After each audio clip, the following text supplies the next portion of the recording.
আপনাদের জন্য এবং আমাদের জন্য এবং জাতির জন্য একটা সুখবর আছে।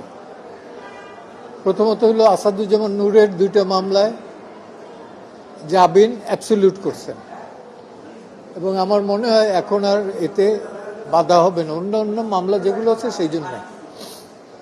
আর গত পার্লামেন্টের গত সরকার সময় যিনি চিফ হুইপ ছিলেন আসম ফিরোজ, তার জামিনের মামলাটাও আদালত অ্যাবসলিউট করেছে। আসম ফিরোজ অত্যন্ত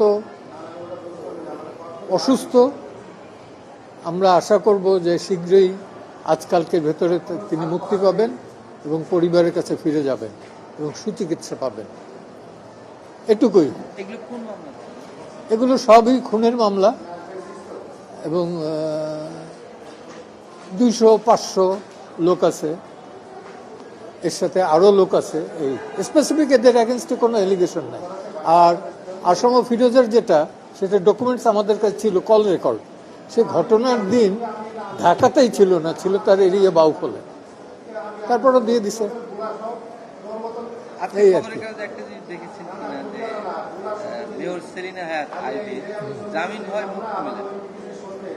সবগুলো মামলায় হচ্ছে যে এমন ভাবে আসামি করা হয়েছে যে ধরেন যে 400-500 লোকের সঙ্গে ওটার সঙ্গে ঘটনাস্থলে। এটাই তো হইতেছে যে মানে এটা মামলা বাণিজ্য, নাথিং এলস। মামলা বাণিজ্য, আমরা এর বন্ধ চাই।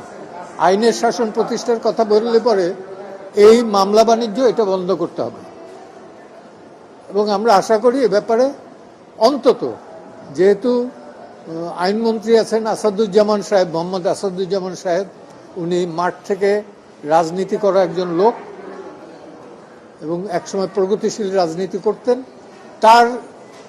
তার দৃষ্টি আমি আকর্ষণ করছি।